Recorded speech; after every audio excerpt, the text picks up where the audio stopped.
بھائی نے کوشچن کیا کہ یہ ہم نے سنا ہے کہ انشورنس کرانا جائز نہیں ہوتا، لیکن اگر کسی نے لائف انشورنس کروا لی اور اس شخص کا انتقال ہوا، اب گھر والوں کو اس کا پیسہ ملا ہے، اصل پیسہ بھی اور پھر اس کے اوپر کچھ پروفٹ وغیرہ بھی، تو کیا وہ اس کو بغیر ثواب کی نیت کے صدقہ کر دیں؟ دیکھیں اچھی طریقے سے یاد رکھیے کہ ورثاء کو جب مورث کا مال ملتا ہے، مرنے والے کو مورث کہتے ہیں، وہ چاہے حلال ہو حرام کسی طرح اس نے کمایا ہو، وارث پر واجب نہیں ہوتا کہ وہ اس کو صدقہ کرے، وہ اس کے لیے طیب اور حلال ہے۔ ہاں یہ ضرور لکھا ہے کہ اگر خالصتاً پتہ ہے کہ یہ اس اکاؤنٹ میں والد صاحب نے حرام پیسہ ڈالا تھا، نہ لینا بہتر ہے، پھر وہ اس کو بغیر ثواب کی نیت کے صدقہ کر دیں۔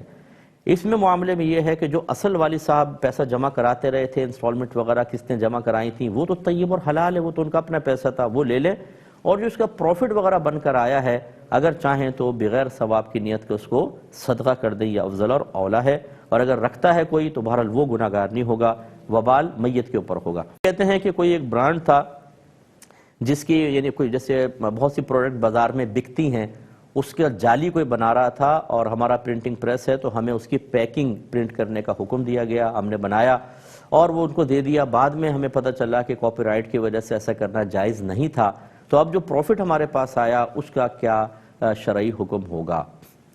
دیکھیں مسئلہ یہ ہے کہ آپ کا پرنٹ کرنا یہ تو کوئی گناہ نہیں تھا، چاہے وہ کسی بھی مشہور برانڈ کی آپ ایک نقل آپ نے پرنٹ کر کے تیار کی ہے، جب تک آپ اس کو مس یوز نہیں کریں گے، جب تک آپ اس کو لوگوں کو دھوکہ نہیں دیں گے، آپ پہ تو کوئی وبال نہیں تھا، یہ استعمال کرنے والے پر ہوگا۔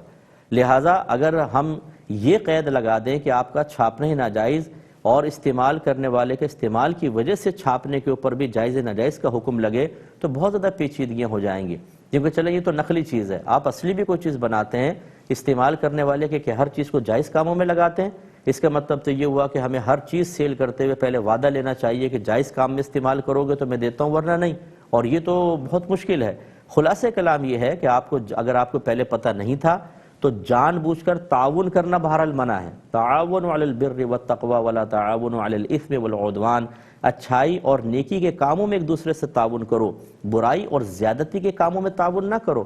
تو آپ اللہ کی بارگاہ میں توبہ کر لیں، اس کا پروفٹ حلال ہے، آئندہ اگر آپ کو پتہ ہے کہ یہ جعلی چیز بنوا رہے ہیں اور غلط چیز بنوا رہے ہیں تو پھر آپ اس میں تعاون نہ کریں۔ لیکن اگر فرض کر لیں کہ کوئی تعاون کی نیت نہیں کرتا اور ایسا چھاپ کے دے دیتا اور کہتا ہے بھئی دیکھو یہ تمہارے پر وبال ہے، تم اس کو غلط یوز کرتے ہو، ہم نے تو چھاپ کر دیا، ہمارا کام چھاپنا تھا، تو بری الذمہ ہوگا، بہرحال اس کے لیے وہ پروفٹ طیب اور حلال ہوگا۔ گویا کہ تقوی اور فتویٰ ہے، فتویٰ اس پر ہے کہ جانتے بوجھتے بھی تعاون کی نیت نہ ہو، چھاپ کر دینا جائز، پروفٹ حلال، اور تقوی یہ ہے کہ اس طرح کے جب چیزوں کے بارے میں پہلے پتہ چل جائے تو تعاون نہ کیا جائے۔ یہ کہتے ہیں کہ اگر کسی خاتون نے پرماننٹ آئی لیشز لگائیں تو وضو اور غسل کا حکم کیا ہوگا؟ دیکھیں اس میں ایک بنیادی اصول یہ ہوتا ہے کہ ہر وہ چیز جو آپ خارج سے جسم کا حصہ بنا دیتے ہیں اور اس کو چھڑانے میں حرج ہوتا ہے، تکلیف ہوتی ہے، پریشانی ہوتی ہے، تو اس چیز پر سے پانی بہا لینا یہی آپ کے وضو اور غسل کے لیے کافی ہوگا۔ جیسے نقلی دانت آپ نے لگا لیا، اب آپ کلی کر رہے ہیں، اس کے نیچے تو پانی نہیں پہنچے گا لیکن جائز۔ اس طرح وگ ایسی جو فکس ہو گئی ہے، سر میں ہٹ نہیں سکتی ہے، اس پہ اگر آپ مسح کر لیتے ہیں دوران وضو یا غسل کرتے ہیں، اوپر سے پانی بہتا ہے نیچے کی کھال تک نہیں پہنچتا، آپ کے لیے بالکل جائز۔ کسی نے نقلی بازو لگوا لیا، نقلی پیر لگوا لیا، اس کے اوپر غسل ہو جائے گا۔ تو خلاصہ کلام یہ ہے کہ اس طرح کی چیزیں کہ جو فکس ہو جاتی ہیں اس پر اگر پانی بہا لیا جائے تو یہ ایسے ہی ہے جیسے اصل جسم کے حصے پر پانی بہانا، وضو غسل میں کوئی فرق نہیں پڑے گا۔ ایک بھائی نے کہا یہ گورنمنٹ کے جو برانڈز ہوتے ہیں اس میں ورکرز کو چھوٹی چھوٹی باتوں پر بڑے بڑے فائن لگا دیے جاتے ہیں، ہیوی فائن لگائے جاتے ہیں، یہ کرنا کیسا ہے؟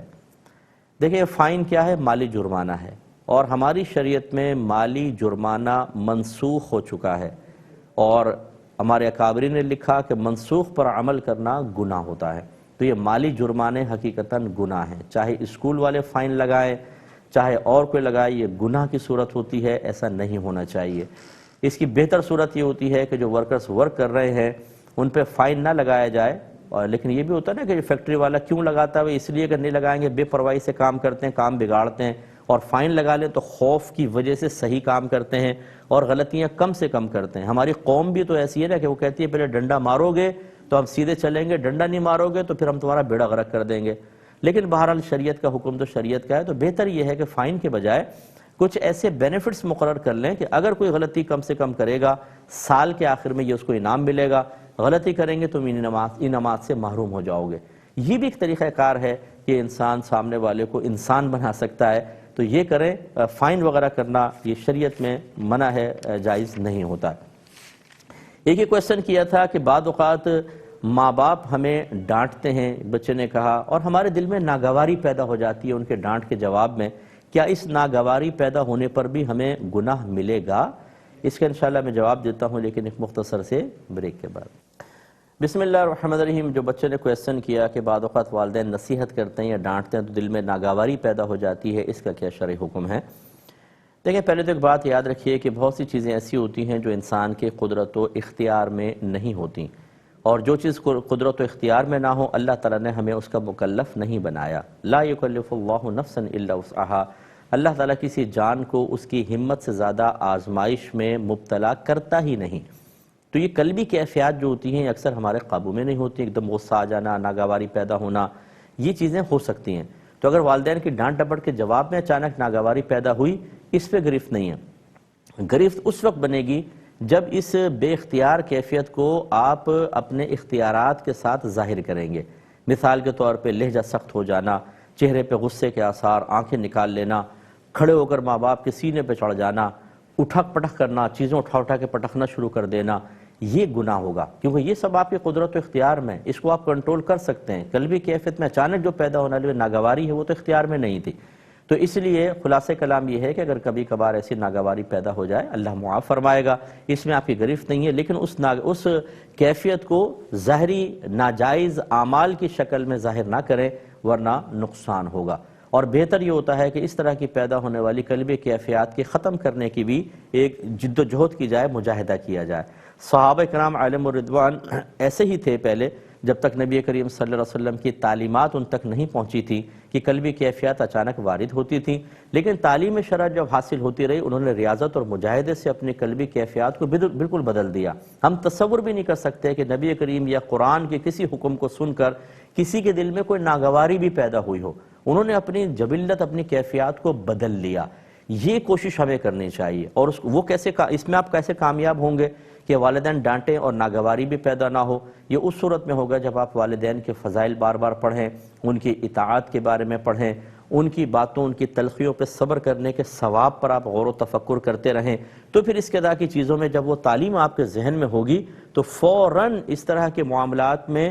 وہ آپ کو رہنمائی فراہم کرے گی۔ نہ دل میں ناگواری پیدا نہ ہو، کوئی بات نہیں، والدین ہیں نا، درجے بلند ہوں گے، برداشت کر لو، کل آج تم ان کی برداشت کرو گے، کل تمہاری اولاد تمہارے ساتھ اچھا رویہ رکھے گی، اور وہ بھی ہو سکتا ہے تمہاری تلخیوں پر تمہارے ساتھ مناسب رویہ اختیار کرے۔ تو یہ ایک وقت آئے گا کہ آپ کے قلب کی ناگوار کیفیات بھی ختم ہو سکتی ہیں یا بہت کم ہو سکتی ہیں۔ یہ ریاضت اور مجاہدہ ضرور کرنا چاہیے۔ دیکھیں، پہلی بات تو یہ کہ سگریٹ وغیرہ پینے سے، گالی دینے سے، کپڑے بدلنے سے، آئینہ دیکھ لینے سے، اپنا ستر چھو لینے سے وضو ٹوٹنے کا کوئی تعلق نہیں ہے۔ وضو ٹوٹتا ہے ایک تو جسم سے نجاست باہر نکلتی ہے تب ٹوٹے گا، بنیادی اصول یہ ہے۔ دوسرا یہ کہ آپ سو جائیں، اتنی گہری نیند کی کوئی آوازیں دے رہا ہے تو آپ کو آوازیں نہیں آ رہی، یا پھر مطلب ایک ایسی حیت میں آپ لیٹ گئے، ایک ایسی حالت میں کہ وہ نیند کو روک نہ رہی ہو،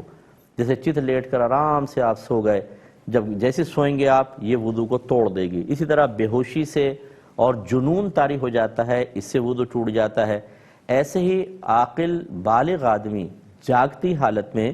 رکوع و سجود والی نماز میں قہقہہ لگا دے تو اس کی نماز اور وضو دونوں زائل ہو جاتے ہیں۔ یہ ہیں کچھ چیزیں جن سے وضو ٹوٹتا ہے، باقی ان سے نہیں ٹوٹتا جو میں نے آپ کو بتایا۔ فرض کر لیں کہ بعض بہنیں ہوتی ہیں باوضو ہیں، بچے کو دھلواتی ہیں، اس کی مطلب یہ کہ گندگی اور ہاتھوں پہ چھیٹے ویٹے آ گئیں، اس سے بھی وضو نہیں جائے گا، کیونکہ دیکھیں کوئی گندگی باہر نہیں نکلی، آپ سوئی نہیں ہیں، کوئی پاگل پن نہیں ہے، جنون نہیں ہے، نماز میں قہقہہ نہیں ہے، تو بس اتنا ہے کہ ان ہاتھوں کو پاک کر لیں، وضو آپ کا قائم رہے گا۔ تو یہ چیزیں تھوڑی سی سیکھنی ہوتی ہیں، اور بیسکس جو ہے آپ ضرور باقاعدہ کورسز کریں ان کو